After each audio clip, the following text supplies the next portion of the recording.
আমাদের সঙ্গে এই মুহূর্তে টেলিফোনে যুক্ত আছেন বাংলাদেশের সাবেক স্বরাষ্ট্রমন্ত্রী এবং আওয়ামী লীগের শীর্ষ নেতা আসাদুজ্জামান খান কামাল। আমরা তার সঙ্গে কথা বলবো এই মুহূর্তে। আপনারা অনেকেই ইতিমধ্যে শুনেছেন যে আজ রবিবার বাংলাদেশের আন্তর্জাতিক অপরাধ ট্রাইব্যুনালে মাননীয় শেখ হাসিনা এবং আসাদুজ্জামান খান এবং একজন সাবেক পুলিশ কর্তা, পুলিশের মহানির্দেশক, তাদের বিরুদ্ধে একটি তদন্ত রিপোর্ট পেশ করেছেন চিফ প্রসিকিউটর তাজুল ইসলাম। তো সেখানে মানবতা বিরোধী নানান অভিযোগে অভিযুক্ত করা হয়েছে সাবেক স্বরাষ্ট্রমন্ত্রীকেও, যেমন সাবেক প্রধানমন্ত্রীকে করা হয়েছে, সাবেক স্বরাষ্ট্রমন্ত্রীকেও করা হয়েছে। তো আমরা তার মুখ থেকেই শুনবো, সাবেক স্বরাষ্ট্রমন্ত্রীর মুখ থেকে, যে তিনি ঠিক কি বলছেন এবং কি হয়েছিল সেই সময়। মিস্টার কামাল, আপনাকে দ্য ওয়ালে অনেক স্বাগত জানাই। আপনি যদি বলেন। দেখুন, ঘটনাটাতে এত মানে পরিবর্তন, মানে প্রতি ঘন্টায় ঘন্টায় পরিবর্তন হয়েছে। আমরা ঠিক এগুলির জন্য প্রস্তুত ছিলাম না। আমরা প্রথমে দেখলাম ছাত্ররা কোটা বিরোধী একটা আন্দোলন শুরু করেছে। মুক্তিযোদ্ধারা 30% কোটা পেত এবং অন্যান্য মহিলারা 10%, এবং পার্বত্য চট্টগ্রাম মানে 3টে পার্বত্য ডিস্ট্রিক্ট সেখানের কোটা ছিল, আরো অনগ্রসর জাতির জন্য কোটা ছিল। এই সবগুলো মিলিয়েই কোটা সিস্টেমটা চালু ছিল এবং তার এগেনস্টে ছাত্ররা আন্দোলন করেছিল। প্রথম একবার আন্দোলন করেছিল, মাননীয় প্রধানমন্ত্রী আন্দোলনের ছাত্র থেকে ডেকে বললো যে কোটা সিস্টেম আমি বাতিল করে দিলাম। পরে একজন 2-3জন মুক্তিযোদ্ধার সন্তানেরা তার উপর এইটার জন্য আপিল করে কোর্টে, সেই আপিলে রায় ঘোষণা করে ছাত্রদের পক্ষে। এরপর থেকে আন্দোলন শুরু, এবং এই আন্দোলন মাননীয় প্রধানমন্ত্রীও মানে ছিলেন, সিদ্ধান্ত নিয়েছিলেন এই আন্দোলন করার সময় এগুলি তিনিও কোটা সিস্টেমটি তুলে দিবেন। কিন্তু এই সময় আমাদের জন্য ফেভার করেনি।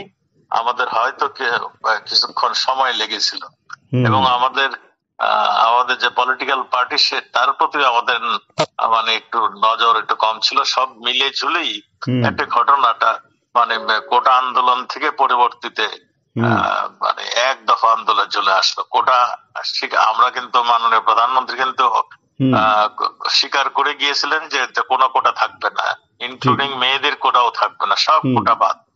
তারপরেও তারা কিন্তু থামেনি, তারা চলে আসছিল সরকার পতন আন্দোলন। সরকার পতন আন্দোলনের জন্য জামাত ইসলাম একটা ডেডিকেটেড ছিল। তারা দীর্ঘদিন, আপনারা জানেন, পাকিস্তান যখন বিরুদ্ধে আমরা যখন যুদ্ধ করি, তখনও এই জামাত ইসলাম আলবদর বাহিনী, রাজাকার বাহিনী তৈরি করে পাকিস্তানি বাহিনীকে মানে করেছিল, মানে মদত করেছিল। ঠিক, জি। তারাই এখন আমরা দেখলাম মানে যারা নাকি আমাদের স্বাধীনতা বিরোধী ছিল, স্বাধীনতার বিপক্ষে ছিল, তারা শুধু জাতীয় এবং আন্তর্জাতিক ভাবে যারা বিরোধী ছিল, তারাই দেখলাম তাদেরকে ডেকে নিয়ে আবার একটা মোর্চা করে, একটা ষড়যন্ত্র করে, এবং এই নোবেল লরিয়েট ইউনুসকে সামনে এনে দাঁড়া করিয়ে দিল। এরপরে যে ঘটনাগুলি আপনারা সবাই দেখেছেন, পুলিশ তাদের জীবন রক্ষার্থে, তারা তাদের থানার অস্ত্র রক্ষার্থে, আমাদের জেলখানা তাদের বন্দীদের রক্ষার্থে তারা বাধ্য হয়ে মানে তাদের সেলফ ডিফেন্স কিংবা তাদের অস্ত্র রক্ষার্থে তারা মানে শেষ পর্যন্ত যেটা ইউজ করতে হয় সেটা করেছে। এতে ক্ষয়ক্ষতি হয়েছে, এতে কিছু রক্ত ঝরেছে, এবং যেই সমস্ত রক্ত ঝরেছে এটা সবগুলোই এই হয় থানা লুট করতে গিয়েছে, কিংবা এমন কিছু কর্মকাণ্ড করছিল তখন জানমালের নিজেকে রক্ষা করতে পুলিশ গুলি করতে বাধ্য হয়েছিল। ঘটনাটা ঠিক এরকমই হয়েছিল। এখন এগুলিকে নানাভাবে নানা কৌশলে এগুলিকে সাজিয়ে মানে মাননীয় প্রধানমন্ত্রীর নামে, এবং আমি যেহেতু আমি হোম মিনিস্টার ছিলাম, আমার নামে, এবং পুলিশের যিনি প্রধান তার নামে এই মানে ঘটনাগুলো কিন্তু শুধু পুলিশ একা করেনি। কারফিউ যখন দেওয়া হয় তখন বিজিবিও ছিল, আর্মিও ছিল, এবং আনসার বাহিনীও ছিল। কাজেই শুধু পুলিশের উপরে যদি বলা হয় তাহলে এই জিনিসটাও মনে হয় ঠিক হবে না। আমি যেটা বলতে চাই, এটা সম্পূর্ণ সেলফ ডিফেন্স, সম্পদ রক্ষার্থে এবং জানমালের রক্ষার্থে পুলিশ বাধ্য হয়ে শেষ অস্ত্রটি ইউজ করেছে। এখানে কেউ নির্দেশ দিতে হয় না, পুলিশের আইনেই এটা তাদেরকে সেই ক্ষমতা দিয়ে দেওয়া হয়েছে যে তারা সেলফ ডিফেন্স, সম্পদ রক্ষার্থে তারা ফায়ার ওপেন করতে পারবে। শেষ অস্ত্রটাই হলো তাদের এটা। এখানে সেই জন্যই কিছু ক্ষয়ক্ষতি হয়েছে। এইখানে যতগুলো মানুষ হত হয়েছে কিংবা হত্যা হয়েছেন, এর মধ্যে শুধু যে বিদ্রোহ যারা করেছেন তারাই নয়, ছাত্র সংখ্যা তো যথেষ্টই কম, অন্যান্য যারা ছিল তারা এই সংখ্যায় জড়িত হয়েছে। এবং এখানে ছাত্রলীগের ছেলেরাও মানে হত হয়েছেন, এখানে আওয়ামী লীগের ছেলেরাও হত হয়েছেন। তা সব মিলিয়ে পুলিশ হত হয়েছেন। পুলিশের সংখ্যাটা কিন্তু এখনো সঠিকভাবে আনয়ন করে নাই। এক জায়গায় ধরেন সিরাজগঞ্জের এক জায়গায় 13 পুলিশকে মানে পিটিয়ে হত্যা করেছেন, যাত্রাবাড়িতে পুড়িয়ে হত্যা করেছেন, বিভিন্ন জায়গায় পুলিশ হত্যা করে আবার ফ্লাইওভারে ঝুলিয়ে রেখেছেন লাশ। এই দৃশ্যগুলিও দেখেছেন। কাজেই আর যত পুলিশের অস্ত্র শস্ত্র লুট করে নিয়ে গেছেন, এখন অস্ত্রগুলি তাদের হাতেই রয়েছে। এই সবগুলি মিলে ঝুলেই এই ঘটনাগুলি ঘটেছে। এখন কিভাবে আওয়ামী লীগকে দমন করতে হবে, কিভাবে মাননীয় প্রধানমন্ত্রীকে জব্দ করতে হবে, সেই জন্যই এই সমস্ত মামলা অত্যন্ত কৌশলে এই মামলাগুলোকে মানে করছেন এবং সেইভাবে ইনকোয়ারি রিপোর্ট গুলি আসছেন। সেখানে আমাদের উকিলকেও যেতে দেওয়া হয় না, আমাদের কেউ এখানে যেতে দেওয়া হয় না। একটা প্রশ্ন আমি করছি, মানে এতগুলি মানুষ, প্রায় 450-500, মানে যে যদি মূল ফিগারটাকেই ধরি, মানে এত মানুষকে পুলিশ হত্যা করলো, তাহলে পুলিশের কি বা সরকারের তরফে কোনো নির্দেশ? আপনি তো স্বরাষ্ট্রমন্ত্রী ছিলেন, মানে আপনি কোনো নির্দেশ দেননি আপনি বলছেন? আমাদের কোনো নির্দেশ দেওয়ার তো প্রয়োজন হয় না। আচ্ছা, আমাদের পুলিশের উপরে যেই মানে এটা ছিল, আমরা কি ওইখানে যে দাঁড়িয়েছিলাম যে গুলি শুরু করুন, এটা তো যারা অধিনায়ক ব্যাটেল ফিল্ডে তো দেখেন আর্মির যিনি কমান্ডিং অফিসার তিনি করেন। আমাদের পুলিশ অফিসাররা তাদের ডিউটি পালন করেছেন। তারা প্রথমে হুইসেল বাজিয়েছেন, তারপর ব্যারিকেড দিয়েছেন, তারপরে মানে গ্যাস মেরেছেন, জল কামান দিয়েছে।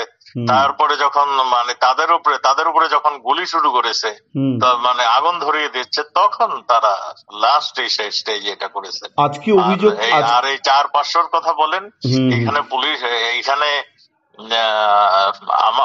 আমার জানা মতে এই সংখ্যা অনেক কম। এবং আমিও তদন্ত করে দেখেছি, এক লোক নাম মামলা হয়েছে, সে কোর্টকে জানিয়ে দিচ্ছে যে আমি তো মরিনি। এই ধরনের ঘটনাও আছে। না, রাষ্ট্রসংঘের একটা রিপোর্ট হচ্ছে, সেখানে অবশ্য 1400 লোক হত্যা হয়েছে বলে বলা হচ্ছে আর কি। সেখানে এইগুলির যদি আপনারা তদন্ত করেন, 1400 লোকের নাম ঠিকানা করেন, তাহলে দেখবেন 3 বছর আগে মারা গেছে তারও নাম এখানে রয়েছে। এই সবগুলি হিসাব নিকাশ করার একটা মনে হয় সময় আসছে। কয়জন পুলিশ, কয়জন ছাত্রলীগের মানে আওয়ামী লীগের লোক, কয়জন মানে অন্য দলের লোক মারা গিয়েছে, কিংবা কয়জন ছাত্র মারা গিয়েছে, এই সবগুলির বোধহয় হিসাবের একটা সময় আসছে। আমার এই 1400-1500, আমি তো এক রিপোর্টে দেখছি 3100 পুলিশ আহত হয়েছে। এই সবগুলো নিয়েই একটা বিভ্রান্তিকর পরিস্থিতি সৃষ্টি হয়েছে। তো কাজেই এই সবগুলো নিয়ে একটা কমিশন বসানো উচিত আমি মনে করি। আপনি বলছেন যে একটা বিচার বিভাগীয় কমিশন, যেমন শেখ হাসিনা কমিশন গঠন করেও দিয়েছিলেন, যেটা কন্টিনিউ হয়নি পরবর্তী সময়তে। আপনি বলছেন যে এই সরকারি যদি তাহলে তারা যদি মনে করে তাহলে নিরপেক্ষতা বজায় রাখার জন্য একটা কমিশন গঠন করা উচিত। অবশ্যই আমি তাই তো মনে করি। কারণ পুলিশ বলছে 3100 পুলিশ মারা গেছে, একটা বিদেশি সংবাদপত্রে আমি সেটা দেখেছি। আবার পুলিশ কেউ বলতেছে 500, কেউ বলতেছে 1000, কেউ বলতেছে আবার সরকারি ভাবে বলতেছে আরো কম। আর আমাদের আওয়ামী লীগের নেতা কর্মী যারা মারা গেছে তাদের সংখ্যাও প্রায় 400-500 কম নয়। তারপরে তাদের বাড়িঘর লুণ্ঠন, তাদের ব্যবসা বাণিজ্য পুড়িয়ে দেওয়া, এই সবগুলো তো ক্রাইমের অন্তর্ভুক্ত। আপনারা দেখেছেন 5 তারিখের পরে যে সমস্ত ক্রাইম হয়েছে তাকে ইন্ডিমিনিটি দিয়ে দেওয়া হয়েছে। এই সবগুলি একটা এই কৌশল ছিল, যেটা নাকি মাননীয় প্রধান উপদেষ্টা তিনি পরিষ্কার করে বলেছেন এটা মেটিকুলাস একটা ডিজাইন ডিজাইন ছিল, বলেছেন উনি। সেই ডিজাইনটাই বাস্তবায়ন করেছেন। এবং আমরা এখন তাই দেখছি, সেই ডিজাইনই একের পর এক আমাদের স্বাধীনতার উপরে আসছে, আমাদের জনগণের স্বার্থের উপরে আসছে, আমাদের দেশের স্বার্থের উপরে আসছে, সেইগুলো আমরা দেখছি এবং আপনারাও দেখছেন। একটা জিনিস বলি, মানে এত বড় একটা ঘটনা ঘটে গেল, হয়তো আচমকাই ঘটলো। আপনি স্বরাষ্ট্রমন্ত্রী ছিলেন, স্বরাষ্ট্র দপ্তরের অনেকগুলি এজেন্সি কাজ করে স্বরাষ্ট্র দপ্তরকে ইনপুট দেওয়ার জন্যে। কোনো জায়গা থেকে আপনারা এটা জানতে পারলেন না, তো এটা কি গাফিলতি নাকি এটাও একটা ষড়যন্ত্র ছিল যে আপনাদের? প্রথম কথা আমি বলে দিই, এনএসআই যেটা ন্যাশনাল সিকিউরিটি ইন্টেলিজেন্স যেটা, সেটা মাননীয় প্রধানমন্ত্রীকে রিপোর্ট করেন, এটা আমাকে রিপোর্ট করেন না। ওনার 7 দিন পরে পরে তারা একটা আমাকে সামারি দেন। সেকেন্ড থিং হলো ডিজিএফআই, সেটাও মাননীয় প্রধানমন্ত্রী এবং প্রধান সেনাপতিকে রিপোর্ট করেন, এবং আমাকে 7 দিন পরে পরে ইম্পর্টেন্ট কিছু হলে আমাকে 7 দিন কিংবা 15 দিন পরে পরে আমাকে এটা রিপোর্ট করে। আমাদের যেটা পুলিশের সেটা এসবি, সেটাও মাননীয় প্রধানমন্ত্রীকে যে রিপোর্ট করতেন, আমাকেও একটা রিপোর্টের কপি পাঠাতেন। আমরা এইগুলি সবগুলি লক্ষ্য করেছি, এইগুলির ভিতরে তেমন কোনো পূর্বাভাস, এমন কোনো সংকেত সেটা এখানে আমি দেখিনি। আমি যেগুলি দেখেছি, মানে এই ধরনের যে একটা ঘটনা ঘটে যাচ্ছে, একটা বৈদেশিক একটা চক্রান্ত আসছে, একটা টাকার একটা ফ্লো আসছে, কিংবা একটা একটা যেটাকে ডক্টর ইউনূস আমেরিকায় যে পরিচয় করে দিল, এরা হলো ওই যে আমাদের হিজবুত বাহিনীর নেতাকে বললো ইনি হলো মাহফুজ আলমকে উনি মাস্টার মাইন্ড বলেছেন। জি, যে মাস্টার মাইন্ড। এই সবগুলো আমরা আমাদের গোয়েন্দা বাহিনী, আমি এখানে বলবো তারা ফেল করেছে, নতুবা তারাও ষড়যন্ত্রের শিকারের মধ্যে ছিল। আচ্ছা, মানে এইটা আপনি নিশ্চিত করে বলতে চান না যে তারা ষড়যন্ত্রকারী? আপনি বলছেন যে তারা ফেল করেছে অথবা ষড়যন্ত্রকারী। আচ্ছা, তো এমনি যেহেতু আপনি স্বরাষ্ট্রমন্ত্রী ছিলেন, আপনি কি কোনোভাবে এই পরিস্থিতির কোনো দায় নিচ্ছেন, কোনো মরাল দায় আপনি নিচ্ছেন? যেহেতু আপনি স্বরাষ্ট্রমন্ত্রী ছিলেন এবং পুলিশের বিরুদ্ধে হত্যার অভিযোগ উঠেছে, তো আজকে আপনার বিরুদ্ধেও মানে রিপোর্ট পেশ হলো এবং সম্ভবত নতুন করে গ্রেপ্তারি পরোয়ানাও জারি হবে। সবকিছুই হবে, এরা সবকিছুই চেষ্টা করবে। আমরা দেশটাকে স্বাধীন করেছিলাম, আজকে আমরা যে সেই পরাজিত সৈনিকরা আবার দেশ দখল করেছে, এটি হলো সবচেয়ে বড় কথা। এবং তারা কি করবে, আমরা যুদ্ধ অপরাধীদের ফাঁসি দিয়েছি, এখন আমরা যারা যুদ্ধ করেছি তাদেরকে ফাঁসি দিবে, এইটাই তো তাদের প্ল্যান, তাদের প্রোগ্রাম এইটা, এবং সেই জন্যই তারা তৈরি হচ্ছে। এখন আপনারাই লক্ষ্য করবেন, আমরা যারা মুক্তিযোদ্ধা আমাদেরকে একে একে ফাঁসি দিবে, সেই রকমই তারা প্রস্তুতি নিচ্ছে।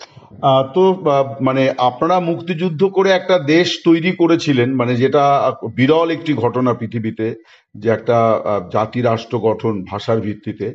তো আমার বক্তব্য হচ্ছে যে আজকে যখন আপনারা বলছেন যে যুদ্ধবিরোধীদের হাতে দেশ চলে গিয়েছে, তো এবং সম্প্রতি আওয়ামী লীগের কার্যকলাপ নিষিদ্ধ ঘোষণা করা হয়েছে, এবং আজকে তাজুল ইসলাম চিফ প্রসিকিউটর তিনি যে রিপোর্ট পেশ করেছেন, সেখানে তিনি ট্রাইব্যুনালের কাছে আর্জি করেছেন যে আওয়ামী লীগের এই কার্যকলাপটাকে নিষিদ্ধ ঘোষণা করা, কারণ এগুলো সবই নাশকতামূলক কাজ।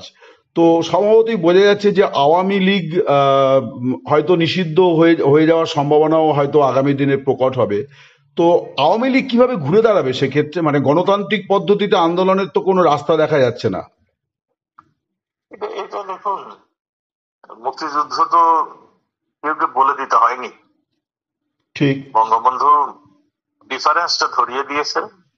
তিনি প্রথম 6 দফা ডাক দিয়েছিলেন, 6 দফা ডাক দেওয়ার পরে তিনি স্টেপ বাই স্টেপ তিনি গণতন্ত্রের পথে ধরেই এগিয়েছিলেন। তিনি সংখ্যাগরিষ্ঠ হয়ে তাকে তার ক্ষমতা দেওয়া হলো না, তারপরে তার বাধ্য হয়ে স্বাধীনতার ডাক দিয়েছিলেন।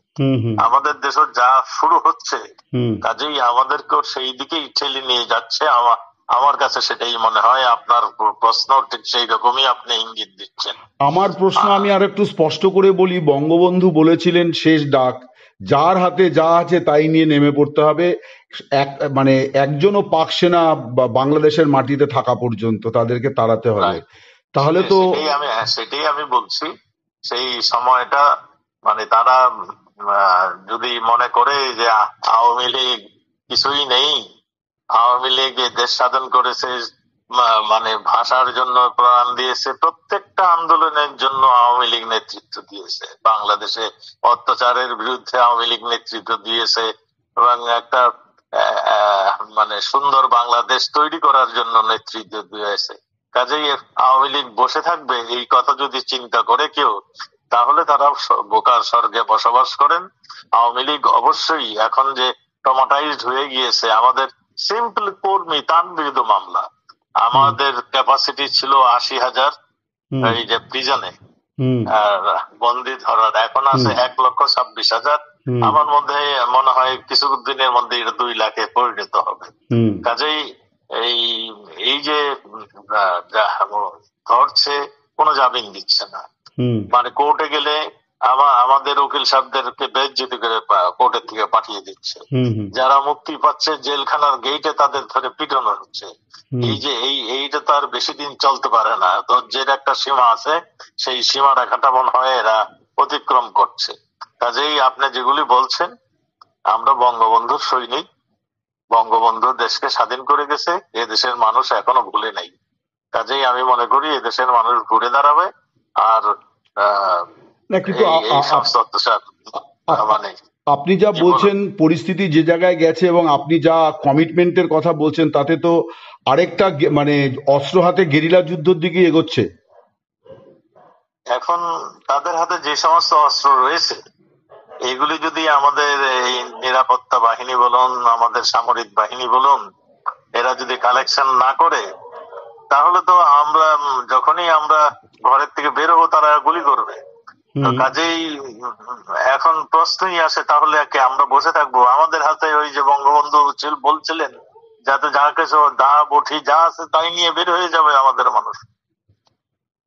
তার মানে আপনি বলছেন যে দেশকে মুক্ত করার জন্য আওয়ামী লীগ আরেকটা মুক্তি সংগ্রাম করতে? আমি এটা এখনো বলি নাই, আমরা এখনো ধৈর্য ধরে আছি। আমরা শেষ মুহূর্তে বঙ্গবন্ধু যেমন ধাপের পর ধাপ আন্দোলনকে এগিয়ে নিয়ে গিয়েছিলেন, আমরাও ঠিক সেই রকম ভাবে আমরা শেষ মুহূর্ত পর্যন্ত আমরা অপেক্ষা করছি। আমরা তারপরে আমরা বসে থাকবো না। ওই বঙ্গবন্ধু আমাদের শিখিয়েছে, রক্ত যখন দিয়েছি আরো দিব, এই দেশকে মুক্ত করে সারবো ইনশাআল্লাহ। 7ই মার্চের ভাষণ, জি, আপনাদের সেটাই এখন পাথেয় আপনি বলছেন। আপনি একটা কথা বলছিলেন যে আপনাদের আইনজীবীদের দাঁড়াতে দেওয়া হচ্ছে না, আপনারা কি এই বিচার ব্যবস্থাকে গ্রহণ করছেন না বর্জন করছেন? আমি যেখানেই যাচ্ছি সেখানেই আপনাদের মতন সাংবাদিকদের, অন্য কোনো বিদেশি নাগরিকদের দেখা হলে আমি এইটাই রিকোয়েস্ট করি, আমাদের জন্য যদি কিছু আপনাদের করণীয় থাকে, আমাদের জুডিশিয়ারি সিস্টেমটাকে নিউট্রালাইজ করে দিন। জুডিশিয়ারি সিস্টেমে যে আমাদের মানুষগুলো বিচার পায়, সেই ব্যবস্থাটা করুন। এই ট্রাইব্যুনালকে কি আপনারা গ্রহণ করছেন না বর্জন করছেন? এই যে ট্রাইব্যুনালের বিচার, আমরা অবশ্যই বর্জন করছি। আমরা সেই জন্যই তো বলছি, জুডিশিয়ারি সিস্টেমটা করাপ্ট হয়ে গিয়েছে, একপেশে হয়ে গেছে, দুর্নীতিবাজ হয়ে গিয়েছে। মানে জজ সাহেবরা মানে ওই ইঙ্গিত না পেলে কলম ধরেন না, ইঙ্গিত পেলেই কলম ধরেন, আর না হলে বসেই থাকেন। আপনারা নিজেরও যে লক্ষ্য করেছেন নিশ্চয়ই, কোন সাংবাদিক কোনো কথা বলতে পারে? কোন সাংবাদিক এখন পর্যন্ত এই সরকারের ভিতরে কোনো কথা বলেছে? কাজেই এগুলো সবই আপনারা দেখেছেন। বেশ, অনেক ধন্যবাদ আপনাকে, আপনি ভালো থাকুন। আচ্ছা, আপনিও ভালো থাকুন। আমাদের সবারই হয়েছে মুশকিল, এরা এতই ভয়ানক, এরা এতই নৃশংস। এই ধরেন আমাদের এই যে আমি ইন্টারভিউ দিলাম, দেখেন আমার বন্ধু বান্ধব পরিচিত আত্মীয় স্বজনের বিরুদ্ধে, এইটার জন্য তারা আবার নতুন করে ষড়যন্ত্র শুরু করবে। যাই হোক, হ্যাঁ সেটা হয়তো হবে, কারণ বেশ কিছু ঘটনায় সেটা দেখাও গেছে। তো দেখা যাক, জেলখানা উপচে পড়লে হয়তো জেলের প্রাচীর ভেঙে গিয়ে আবার বন্দীরা মুক্ত হয়ে যেতে পারেন, সেটাও হতে পারে। আরেকটা মজার আপনাকে বলি, আমি শুনতেছি সুব্রত বাইন একটা নাম করা টেরোরিস্ট ছিল, মোল্লা মাসুদ একটা নাম করা টেরোরিস্ট ছিল, আমরা তাদেরকে ধরেছি এবং ভারত সরকার সুব্রত বাইনকে ধরেছিল। এই সুব্রত বাইন কে ওই যে আমাদের সঙ্গে বন্দি বিনিময়ের চুক্তি ছিল ভারতের, তারা আমাদেরকে দিয়ে দিয়েছিল। সুব্রত বাইন জেলখানায় ছিল, মোল্লা মাসুদ জেলখানায় ছিল। এইখানে গিয়াসউদ্দিন আল মামুন, তারেক জিয়ার যিনি বন্ধু, তিনি যখন জেলখানা থেকে বের হয়ে গেলেন তখন এদেরকে কাজে লাগিয়েছিলেন, এদের জন্য সৈন্য সামন্ত যারা ছিল তাদেরকে কাজে লাগিয়েছিলেন তিনি, এবং ওয়াদা করেছিলেন তিনি বের হওয়ার সময় এদেরকে নিয়ে যাবেন।